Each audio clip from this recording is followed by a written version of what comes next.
ẹ̀kọ́júmọ́ níbi gbogbo tẹ̀sí bẹ́ẹ̀ tẹ̀sí láǹfààní àti mọ́ gbọ́ wa àti mọ́ wò wá lórí ìkànnì amóhùnmáwòrán DIGINAIJA TV gẹ́gẹ́ bẹ́ẹ̀ ti ṣe mọ̀ pé aláǹfààní àti mọ́ jàyín sí àti mọ́ gbẹ̀yìn débẹ̀ àwọn ìṣẹ̀lẹ̀ lórílẹ̀‐èdè wa Nàìjíríà káàkiri ilẹ̀ káàárọ̀ oòjíire wáyé lórí awuyewuye tó ń lọ láàrin àwọn ọmọ ẹgbẹ́ union NURTW látàrí bí ọ̀kan lára àwọn ọmọ Tafa Sego sì ṣe jáde wá láti wá tú pẹ̀rẹ̀pẹ̀rẹ̀ ọ̀rọ̀ lórí ohun tó ṣe bẹ́ẹ̀ tó ṣe okùnfà awuyewuye tó ń lọ láàrin Tafa Sego àti MC Oluomo. Ó jẹ́ kó di mímọ̀ pé MC Oluomo mo rọ̀ yín láti jáde wá kẹwàá mẹ́nubà ohun gbogbo tí ẹ ṣe bẹ́ẹ̀ tí ẹ ṣe lákò tí ẹ ń ṣe alága ìjọba ìpínlẹ̀ Èkó. Ó tẹ̀síwájú ó ní ẹ ò rí ohunkóhun ṣe o ẹ wá ṣe bẹ́ẹ̀ ẹ fẹ́ mọ̀ ṣe ìdíwọ́ àti ìdènà fún ẹni tó ṣe tán láti ṣe gbogbo ohun tí ẹ kọ̀ láti ṣe. Ẹ wo ọ̀rọ̀ ń ṣe bẹ́ẹ̀ ó gbẹ̀nù tán ó lè kínka ó pàkà sọ. Ẹ wá nǹkan fìdílé tàbí kẹ fìdílé kan àìmọ̀ ọ̀rọ̀ gan gẹ́gẹ́ bí ẹlẹ́jọ́ kẹjẹkẹjọ gbọ́ àlàyé ọ̀rọ̀ náà lẹ́kùnrẹ́rẹ́. Ẹ wà ń bẹ̀ ẹ rí stéètì kọ ẹ rí ọjà kọ fáwọn aráàlú kẹtẹ ní sọpọ́tì gọ́ọ̀mẹ̀tì adẹ̀ẹ́kú gọ́ọ̀mẹ̀tì gbogbo kan orí gọ́ọ̀mẹ̀tì là ń dálé lórí orí gọ́ọ̀mẹ̀tì là ń dálé lórí MC wọn ní bá wí o gbogbo nǹkan tó ṣe ní gbogbo rẹ̀jíìmù tó lọ wá sọ síta stéètì tó wà ń bẹ̀ là ń lò àwọn mọ́tò tó wà ní stéètì yẹn náà là ń lò àwọn mọ́tò tó wà ní stéètì náà gan kò jẹ́ pé kẹ́mà tún ní kọ́ máa lọ yọ táyà kan mọ́tò kan ó ní flat táyà kan kọ́ lọ yọ síbẹ̀ kọ́ lọ ṣe gbogbo ẹ̀ rí ṣe ó ṣe jẹnẹrétọ̀ mi lò rà síbẹ̀ ó kọ́ ọjà fáwọn ọmọ politician kó fi support kọ́tọ́ ṣe é lù ó rí school ṣe kó fi support kọ́tọ́ ṣe é lù ó rí àwọn ọmọ school wọ́n bá ẹ̀yin ọmọ school yẹn dẹ́ ń lọ gbogbo wọn tẹ́ máa lò ní rí tẹ́nà ilé ó yá ẹ jẹ́ kí n donate ẹ̀ fún yín ó rí ṣe àwọn tó wá wà ń bẹ̀ ń sìn yìí tó bá fẹ́ ṣe wọ́n rí ṣe kó yanjú àwọn ló ní lára lójú ẹ̀mí ẹ̀ Alhaji Mustapha Sego Adékúnlé tó ní kò rí ìkọ̀kan ṣe pẹ̀lú àwọn sàábí ẹ̀ tọ́jọ́ wà ń bẹ̀ máa wò kọ́tọ́ máa ṣe o ká tó ṣe 2027 wọ́n máa ṣe ẹsẹ̀ mẹ́ta pẹ̀lú mọ́tò ambulance mẹ́ta standby ó ní ọmọ ẹgbẹ́ ẹni tó bá jẹ́ national union a máa san bí i 30%.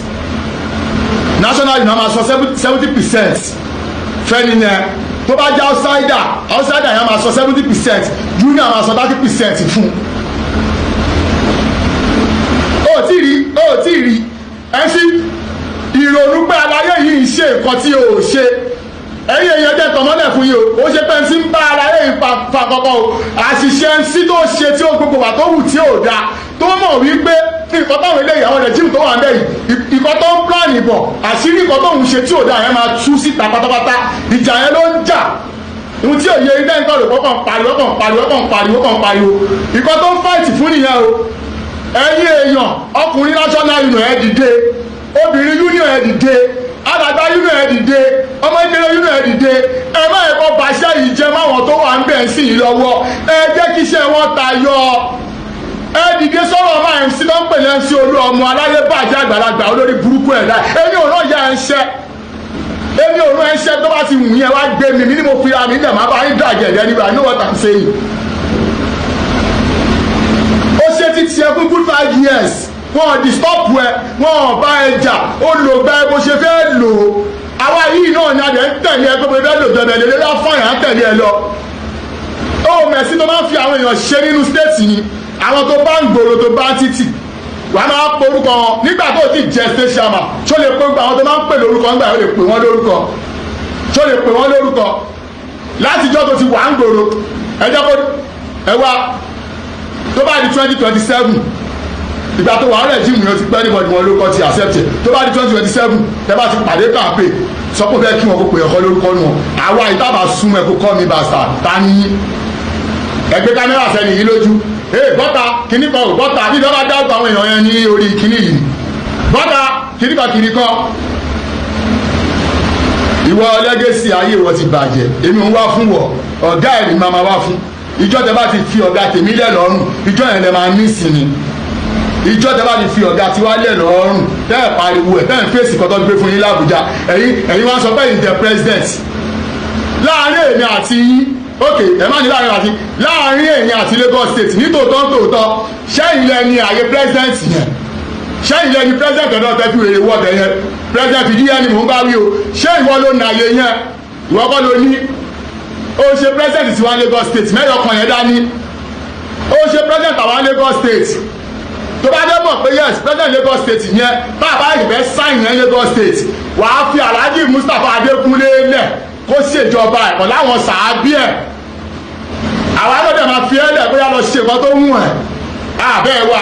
bọ̀ tó bá ń bílí pé bóyá o fẹ́ máa dalé onílé rú o fẹ́ máa bo ilé títí ẹ wà láìtàlà ìjì máa kápá nílé ẹ̀ ní mẹ́yọkàn yẹn dání òní nísìnyí àwọn olórúkọ ìwọ ló ti lórúkọ náà ìwọ wó yá àná àti bí ìjẹta sí àná gbogbo èèyàn tó sáré dráàjì ẹ ní social media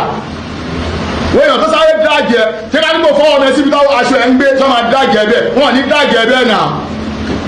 rí ìkọ̀kọ̀ ṣe ẹni tó ń gbẹ̀ wá lọ́wọ́ òṣì tó ń gbẹ̀ wá lọ́wọ́ ọ̀yà owó mú yẹn òun ní lára òun ní àti ohun tí ò ṣẹlẹ̀ àti ohun tó ṣẹlẹ̀ ṣó lójú ń dun àwọn olóṣèlú ni wọ́n rí ẹ kó tí ń fọkọ̀ kù ni wọ́n rí ẹ nà èmi ń sọ fún ọ kó o sì ń lọ PDP 2027 ẹ̀yin ọ̀jọ̀gbọ́n ẹ̀mú dání PDP ní brazil ń tẹ̀lé yìí òun ní Òṣòdì rí local government ẹ̀ ò dìríbà ẹ̀ fún aṣíwájú rí ò dìríbà fún gọ́vnọ̀ rí yes tẹ́ bá ti di látọ̀dún tó ṣòdì ti wà ń bẹ̀ yẹn tó bá ti deliver ẹ̀ ẹmú proof yín bọ́ta deliver ẹ̀ rí náà ṣé deliver ẹ̀ rí ni deliver ẹ̀ rí gbogbo àwọn tẹ̀gẹ̀ ń bá já yìí lọ́ máa ń deliver gbogbo local government wọn wọ́n máa deliver local government wọ́n máa deliver gbogbo area wọn deliver area yín ẹ̀yin tó náà yín máa wájú lé yín nínú election sàrà àdẹ́wà jẹ ní yes tẹ̀bọ́tà àdẹ́wà jẹ 2019 tẹ̀bọ́tà wà náà àmọ́ pé wọ́n mọ̀ ṣe àṣìlọ́kọ̀tà wọ̀ ní náà ṣe bàbá wọ́n mọ̀ ṣe àṣìlọ́kọ̀tà wọ̀ ní ká máa tẹ̀lé ẹni àtiwá tẹ̀lé ẹni àṣẹ òkan gbọ́ ó ti jẹ sàárẹ̀ ẹni ẹ jẹ sàárẹ̀ àyẹn kó máa kó lọ níjọ́ náà lọ́ọ̀ tí mi sọ pé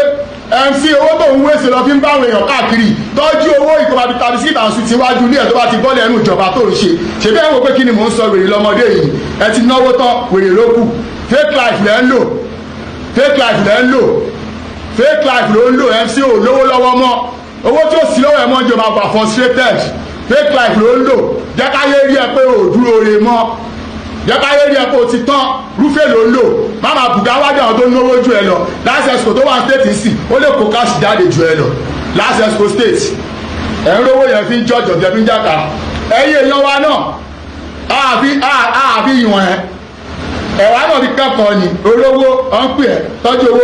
owó ìwọlẹ́fẹ́ bá ṣẹ́wó ilé ìṣe ìwọlẹ́fẹ́ bó ní tíátà lọ ìwọlẹ́fẹ́ lọ sí gbogbo pati owó yẹn ti tán sí owó àwọn àkọsí ṣèbí bèbè ló máa ń ju ìgbà kan ó ti ń ná náírà ó ti ń ná báyìí sí ni o ṣèbí bèbè ló máa ń dà tẹ́lẹ̀ ó ti ń ṣe báyìí sí ni o kò ṣẹlẹ̀ yìí ti ń ṣẹlẹ̀ o ẹ fura síra yín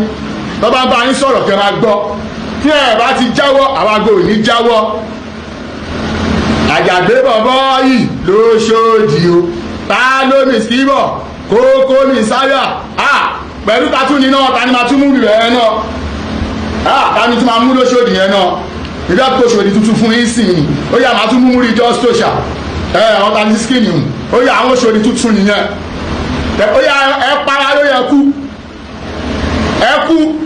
kọlọ́ba àfọ̀n kájà gbogbo ọgbọ́ àwọn mẹ́ta tó kù yẹn nǹkan tó wà ní Òṣòdì yẹn capacity wọn máa tó Òṣòdì yẹn ìwọ́n sọ pé wọn ò lò tóbi kan kúlẹ̀ pólì kúlẹ̀ sapólì ọmọlàdìsá ẹ̀gbọ́n mi foríjì mi mo ti bá ẹja rí mo ti bójú ẹ̀jẹ̀ tó ọ̀rọ̀ Tafa Sego rí ṣàforíjì fún mi kúlẹ̀ sapólì MC ló jẹ́ ń bá ẹja o MC ló jẹ́ máa bójú ẹ̀jẹ̀ ń gbà yẹn o but mi ìmọ̀ wípé orí ààrẹ lẹ wà àlàyé mi kúlẹ̀ sapólì MC yìí náà ló fẹ́ rún ẹlẹ́wọ̀n o kúlẹ̀ pólì MC ló ní kó wá gbé ẹ ń gbà yẹn lóòótọ́ ọlọ́pàá yẹn bá ti gbé ẹ kó pa ẹ sọ́nà ó wá gbé ẹ sísù lìyà wá sẹ́yìn ẹ̀yọ́ ọdún mọ́ta kọ́ máa gbowó ẹ̀ yes èmi máa sọ fásitì fún yín bí nǹkan tó bá ti gbọ́ lọ́dọ̀ ti tèmi kọ̀fáàmù ni mo ní dúró mọ́yàn torí nǹkan tó yé mi tèmi mọ̀ ni ẹ má wo ẹ̀yìn èèyàn o aláyé yìí pẹ̀lú Sego jọ wà ní o MC o sọ pé tó bá ti wà nínú ilé ẹ̀ sọ pé gbogbo nǹkan tó ṣe ní ìkọjọ́ ọdún ní ìsọ̀tàtẹ̀yìnwá o dẹ́gbẹ́gẹ́ láti 2019 títí nísìn sọ pé bọ́lá fi ìwà iṣẹ́ owó àti ìwà ẹ̀kọ́ fi bí ẹ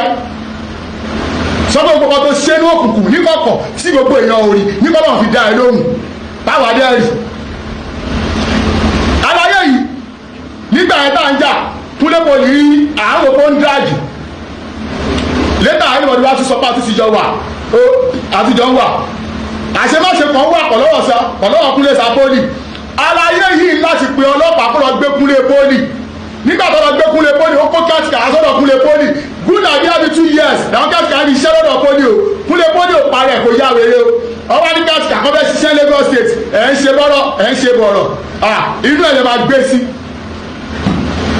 Níbi ní pé ńgbà tí ọmọ adájọ́ yẹn lọ dájọ́ rẹ̀ bọ̀ ọ fi kúlẹ̀ poli rẹ̀ aláyé tú láti ti mú kúlẹ̀ ẹ̀ ń ṣe wà dangerous gan o aláyé tí wọ́n á mú kúlẹ̀ poli aláyé tí wọ́n á mú kúlẹ̀ poli ìyẹn sí ni o tó ti ní kọ́ lọ pa kúlẹ̀ poli sínú mọ́tò tó bá ń gbé lọ lọ́nà o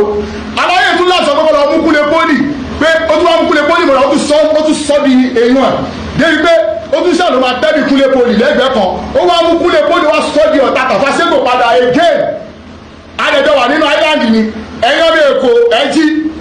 ẹ̀yọ́ ọmọdé bẹ́ẹ̀ sára ní wa ẹ̀ dìde ẹ̀ lajú yín ẹ̀ wáìsì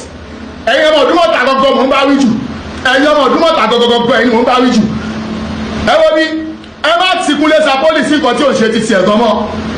ẹ má ti sí mọ́ èyí dẹ́bi kìsì yẹn ó ti tó ó ti wà pọ̀ lọ́jà ẹ̀ sìn ó dẹ̀ ti gbà fọ́jà ẹ má ti sí nǹkan mọ́ ẹ jẹ́ kó fowó ara yìí kó fi jèrè iṣẹ́ ọwọ́ ẹ̀ ẹ jọ gbádùn ayé àwọn ọmọ ẹ̀ MC yìí láti tún mú kúnlé poli àti Sego ó tún sọ wọ́n dọ̀tá ara wọn ó wá ń rú kúnlé poli ó wá ń rú sí Sego. Ọ̀rọ̀ náà lẹ síbẹ̀ lẹ ti gbọ́ ẹ̀yin tèmi ìyàwó ló kọ sí yín báwo ló ṣe rí létí yín gan-an ǹjẹ́ ẹ̀yin náà síbẹ̀ ẹ fara mọ́ pé kí MC Oluomo kó fọwọ́ lẹ́ràn kó máa wo Tafa Sego láti ṣe ohun gbogbo tí ó bá ní láti ṣe ní ìpínlẹ̀ Èkó gẹ́gẹ́ bí alága fún gbogbo union NURTW àti ìrànwọ́ èyí tí wọ́n ṣe bẹ́ẹ̀ tí wọ́n mẹ́nubà pé òun ní lọ́kàn láti fi ran ìjọba àti àwọn ènìyàn lọ́wọ́ ní ìpínlẹ̀ Èkó àbí ọ̀rọ̀ náà ti ṣe bẹ́ẹ̀ ó ti pín sí ìpele tó pọ̀ ṣé ẹ̀yin lérò wípé ọ̀rọ̀ ìjà pé alága fipò sílẹ̀ yìí náà ni ó ṣe bẹ́ẹ̀ ló ń fi ṣokùnfà gbogbo awuyewuye ọ̀hún àbí tìtorí pé ìwọ bú ọ̀gá tèmi èmi náà ní fi ọ̀gá tiẹ̀ lọ́rùn sílẹ̀ o tẹ́ ẹ bá tún gbọ́ dáadáa nínú fọ́nrán ọ̀hún ó ṣe bẹ́ẹ̀ ó bẹnu ba ipò ààrẹ tí MC Oluomo ṣe bẹ́ẹ̀ tó dìmú ní ìlú Àbújá tó ní alága fìdí ẹni ó ní kò tọ́ sí ààyè náà ṣé lóòótọ́ ni pé kò tọ́ sí àbí arákùnrin kan ṣe bẹ́ẹ̀ ó ń sọ̀rọ̀ látàrí awuyewuye tó ṣe bẹ́ẹ̀ tó wà ní àárín wọn ni torí ọ̀rọ̀ òun ti ṣe bẹ́ẹ̀ ó ti fẹ́ mọ ṣòsì ní lẹ́nu báyìí ó ti fẹ́ mọ bùyọ̀ sí ǹjẹ́ yóò lérò pé àkókò tó láti ran ìjọba láti bá wa dá sí gbogbo awuyewuye ọ̀hún kó lè ṣe bẹ́ẹ̀ kó lè di ohun ìgbàgbé kí omi àlàáfíà kó lè jọba ẹ wo bó bá ṣe lè tì yín ẹ má gbàgbé láti bá wa fi sọ sí abala àríwísí ìyẹn comment section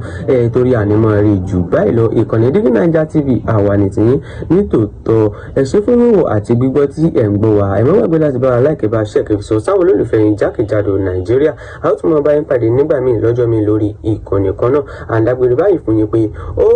dàbọ̀.